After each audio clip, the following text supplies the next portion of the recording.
With Dallas Fuel's recent acquisition of Rascal and AKM to their roster, the question on everybody's mind is what happens to the three current DPS players.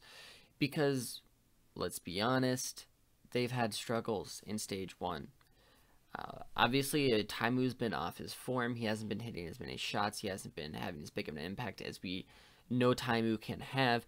Effect has struggled where in certain games he's just not shown up at all. He's looked really inconsistent. And of course, Seagull, who's just been really good on Junkrat, and he hasn't really been able to show up on any other hero. He's kind of been, I don't want to say a one trick, but he's struggled with broadening his hero pool outside of Junkrat.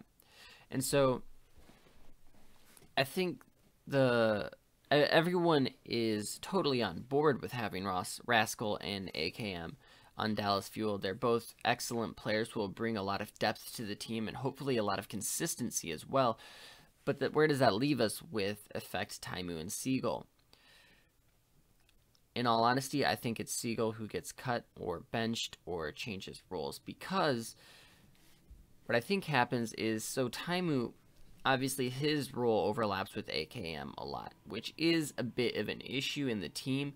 However, AKM, we don't know how good he's going to be coming into Owl. We don't know how he's going to fit into Dallas Fuel. And so Taimu, at the very least, is going to provide, hopefully, some consistency. And he's coming back into form. He's looked better at the end of the stage. And so I think possibly what happens is that at the beginning of Stage 2, AKM doesn't get run as much. Maybe he's played in 1 or 2 maps every series. But I think Taimu will still see a decent amount of playtime. Now, the question of Rascal and Seagull, because Rascal actually does overlap with Seagull's hero pool a decent amount. He can play the Genji, he can play the Pharah, he can play McCree and Soldier as well. We know he can play all these at a very high level. Where does Seagull overtake Rascal? Now, obviously, Rascal is a Korean player, and we don't know, again, exactly how well he'll fit into the Dallas Fuel, but as I see it, I think Rascal has shown that he's a consistently in the top level of Overwatch League, which Seagull hasn't. And especially if going into Stage 2, dive becomes much more necessary on certain maps, like, for example, Route 66 or Hanamura or Volskaya, you need a Genji player who's solid. And we know that Effect can play Genji.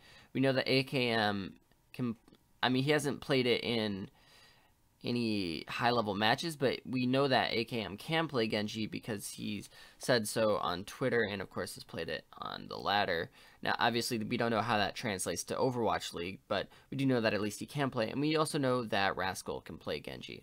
So there's 3 Genji players now on Dallas Fuel, excuse me. And so, at the very least, where does Seagull fit in to that? Like, where does Seagull fit into a dive composition if that's what Dallas Fuel wants to run? He doesn't. That's just the simple fact of the matter. Seagull doesn't really have a place on the team outside of Junkrat, but even Rascal has been known to pull that out occasionally. And so, if Seagull really doesn't have a niche on the team anymore outside of Hanzo, that is the one hero that is unique to Seagull, but the problem is Junkertown's out of the map pool, so where do they play Hanzo if they actually do want to run it? And so Seagull really just doesn't have as much of a place on this team anymore. So there's basically 3 options for Seagull as far as I see it. He could retire and stream. I think that's very unlikely though, because Seagull loves competitive Overwatch. He loves Overwatch League. We know that, and so I don't think he would be okay with retiring, at least not yet.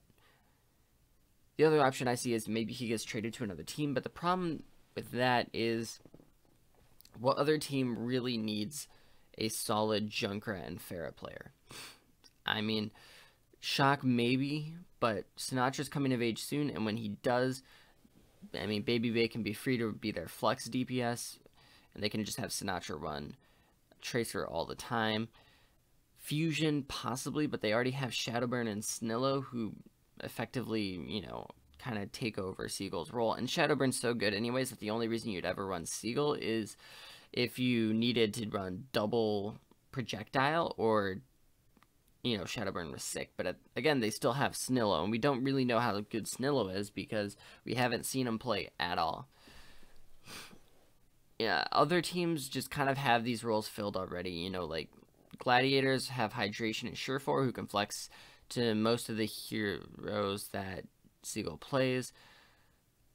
Shanghai Dragons just picked up a couple of players. They picked up Ado, who really is the solid projectile player, but at the same time, I mean, would Seagull really want to go to Shanghai Dragons? They're a full Chinese team with Korean players being brought in, so it doesn't really make sense from that standpoint.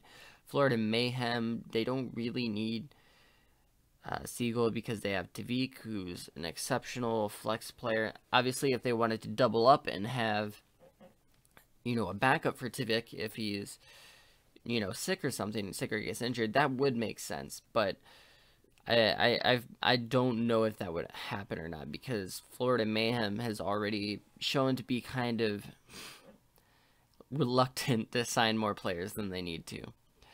So I don't see where Seagull goes. I don't think any of the top half of the Overwatch League would actually consider signing Seagull, because they already have players. They already have rosters that work. They already have players that are flexible, and they already have backups. The teams that have been most successful have more than one player for every single role, so they don't need an extra projectile player on their team.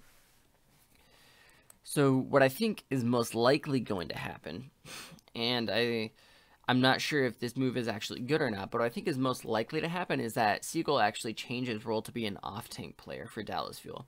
Because that's been a kind of a thonker moment for me, is that the tank line for Dallas Fuel has been consistently the worst part of this team. The DPS has had struggles, but the tank line has just been very, very lackluster in Overwatch League. And so it makes sense that Dallas Fuel would try and sign an extra off-tank, or maybe even an extra main tank, but most likely an extra off-tank player to cover for Mickey. And they haven't yet. They've signed 2 DPS players. So I think it's a possibility that Seagull actually swaps roles. He is known to play a good Zarya and a decent Roadhog, but we don't know how good he would be on the D.Va, which is, of course, like the most important off-tank to play. They do have Mickey for the D.Va, but the problem is that Mickey's been fairly inconsistent. Sometimes he has really good performances with D.Va, sometimes he has really bad performances with D.Va. Ultimately, of course, they can always play the triple tank on King's Row. I think that's going to be solidly part of the meta. Moira is very strong and really enables a triple tank to work on King's Row, but the other issue is that King's Row really the only map in the Stage 2 map pool where triple tank is actually going to be very, very viable, and I think that going into Stage 3, there might be no maps where triple tank is viable. So then where does Seagull go?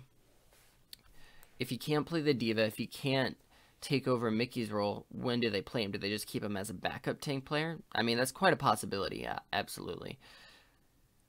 But ultimately, I just don't see Seagull playing very many games in Stage 2. I think we will see him brought out a lot onto the King's Row map and play the Zarya for the triple tank. But other than that, I don't think Seagull really has much of a place on this roster, and it's really unfortunate to see. These roster moves haven't really made a ton of sense. Again, I think the main issue has been the tank play. Obviously, Rascal and AKM are super good, and I'm really excited to see them play on Dallas Fuel, to see where they go, where they can take this team, what heights they can bring them to. But ultimately, I think these roster moves just leave their kind of entire roster in a weird state that I don't understand. Thank you all for watching. I hope this video has been informative, and if you could like or subscribe or follow me on Twitter, that would all be greatly appreciated. Peace.